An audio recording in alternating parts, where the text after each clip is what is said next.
So, further to my previous video in this series, which explores just why I think Star Trek Discovery sucks, I've finally gathered enough mental capacity to formulate part 2. There are still plenty of areas to cover when it comes to dissecting this show, and believe me, there will be more parts coming, obviously. But in this video, I wanted to cover something that has really irked me about Discovery and nutrek in general. This is the art of world building, or lack thereof. Now, when I say world building, I'm not just talking about the characters, I'm also referring to the universe itself, the ships, the technology, the environments, and the overall design of what we see on screen. Any fan of The Next Generation will remember the Star Trek The Next Generation technical manual, which held in its pages a plethora of valuable information about how the world of the show worked. The technology, the weapons, transporters, warp drive, navigation, layout, and so on and so forth. I believe there was also ones for the original series and Deep Space Nine, but these are fairly hard to come by these days. This book was all covered by the design creators of the show, working in tandem with the writers and the scientific advisors to generate in-depth explanations of the world in which these stories were set, all created from years of notes, scripts, planning, storyboards, and production in general. Additionally, we had the Star Trek fact files, and just wow, these files were damned extensive. They filled 19 binders and comprehensively covered the ever-growing scale of the show's universe, with seemingly just endless pages of information, from ship's design to information on species, their worlds, episode logs, characters. I mean, it just went on and on. Even the Star Trek Encyclopedia covered a lot of this, and my goodness, those were just a fascinating read. Now, this is not to say that these add-on manuals would be in any way needed to imagine what made the universe of Star Trek function. Ardent viewers of the shows like The Next Generation were, generally speaking, fairly intelligent individuals. However, intelligence wasn't always needed, as the writers found clever ways to create explanations through cleverly written technobabble to work around various problems and hurdles that the writing would create. The episodes themselves always provided this in form of exposition to a largely satisfactory degree. If you're watching this, then I assume you're a fan of Star Trek in some way. If, like me, you've been watching Star Trek for decades, then it stands to reason that you would be able to close your eyes and imagine that you were standing on the bridge of the Enterprise, or that you were standing in front of the warp core, or in the transporter room.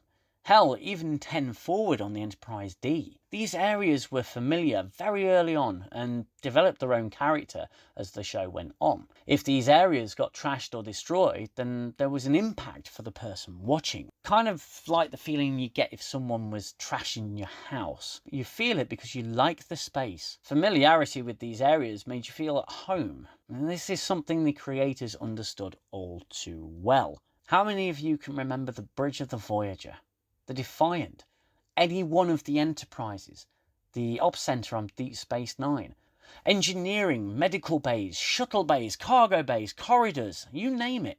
These were all memorable areas. You always knew where the characters were. You were always able to pick out the features and the general terrain. Anywhere on that ship that had been on screen, you could imagine in a 3D space inside your own head. That's the power of the human brain. We're able, given enough information, to fill in the gaps, so to speak, and bring those places into our mind. Now, the manuals and other sources I mentioned earlier were able to fill in those gaps and dig another level deeper. For example, did you ever wonder how the Enterprise sailed through space without getting punctured by space debris?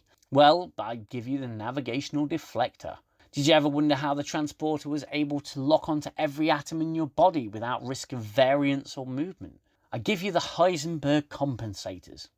Or did you ever wonder how the ship was able to prevent the crew from becoming human lasagna on the back consoles of the bridge as soon as the ship accelerated to faster than light travel? Well, I give you the inertial dampers.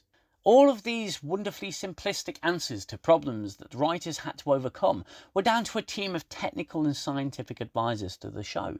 There was a love for the art of world building. There was a desire to create as much believability as possible. You could, for example, understand the scale of the ships and the space stations that inhabit this world, because the care and attention was there to begin with to make sure that it was at least as accurate as possible. So I'll now give you two examples of basic design logic being shelved in favour of style. I mean, if you can call it that. When it comes to functionality, especially in moments of conflict and battle, when the ship is being attacked, it would seem like the crew were celebrating the 4th of July, certainly with all the sparks that would fly from the consoles. And these consoles would normally explode from sheer overload of power and cause nasty burns to our brave explorers. As fans of the show, we accepted that. Life was not always rosy on the starship, and these ships were dangerous places if things went wrong. On the bridge of the Discovery, we have exhaust vents. I mean, exhaust vents, which seem to flare out copious amounts of flesh-destroying plasma flames. I mean, maybe I'm being a bit too technical for this show. Let's call a spade a spade. It's flames of fire. But why would they even be there? I mean, what possible purpose can these vents have? Exhaust? Hey, fair enough. I mean, that's a rational enough explanation, except why would the designer of any ship want what is the equivalent of fucking flamethrowers on the bridge? I mean, next to people's workstations. I mean, what the hell? I mean, can you even imagine what Captain Picard would have done or said to LaForge if he suggested flipping exhaust vents that spew out fire should be placed on the bridge? Maybe under the captain's chair, perhaps. Or next to Wesley's console. Yeah, that's fun to think about. I mean, my point here is that, yes, seeing a flame shoot out a wall can excite a few neurons for a split second, but what the hell is the point of them other than that? These are just literally holes in the wall and on the bridge of a ship that people walk past that shoot out fucking fire for no reason. It's just bizarre to me, this design choice for a set of a show set on a ship where people are supposed to work. I mean, imagine the explanations in the Discovery Technical Manual. You know what, actually don't. You'd already be showing more forethought than the show's designers did with this. The other example I'd like to give you is Discovery's turboshaft system. Now, again, I refer you to any of the classic Star Trek shows' depiction of turbolift systems. Fairly simple. These were usually well-placed vertical and, I thought at the time, and still do, very cleverly, horizontal shafts within the ship that are kept within scale and serve a logical function, which is to get the traveller from point A to point B to point C. But compare this once again to Discovery, and what are we gifted with? A TARDIS for turbolifts. I mean, what the hell? Where the hell is this? I mean, depending on who you believe, this fictional ship has 18 decks, and like most of the ships of the series, where it's not comprised of just one hull, the only real place on a ship to get 18 decks would usually be the neck of the ship. Most of the ship's compact design would be, according to logic, beneficial to the overall structural integrity of the vessel, meaning the denser an area is, the less chance it has of failing. But here on Discovery, there's this massive gaping open space in what I can only assume, due to the number of decks these idiots seem to be falling, is that neck. I mean, anywhere else, and we'd better get a Time Lord on the crew, because it's a TARDIS. It's bigger on the inside than it is on the outside.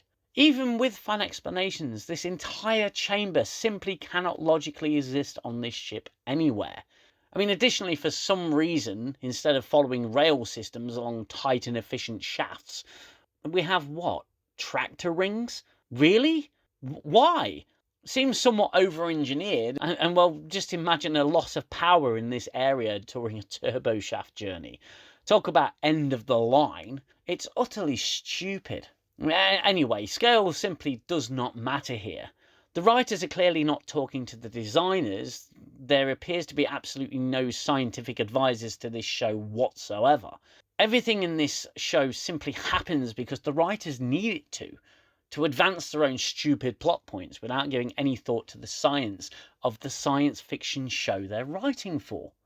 I mean, those were just two examples of the lack of vision within the show's creative team, and another reason why I feel this show just fails as good sci-fi at this point. The sets and design of Discovery seem to have no love for continuity, world building in general. It just seems to be made up of whatever scraps were left open to interpretation from decent creators.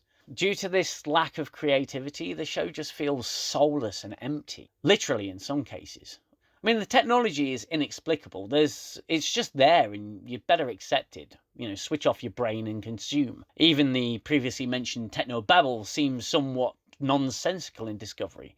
When it came to world building and extending the universe and lore, Star Trek had a rich and extensive catalogue of information that served to enhance what's on screen. You could really believe that the creators of these shows treated it as a labour of love. Now, was it perfect?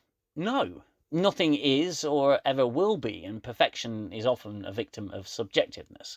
But you could see the passion from these creative minds. Discovery and nutrek simply cannot say the same. The creators of this show cannot honestly say that they are fans of any classic Trek series, and it's something that is shamelessly translated onto the screen with such obvious lack of care that I'm surprised that they can get out of bed in the morning to produce this utter drivel.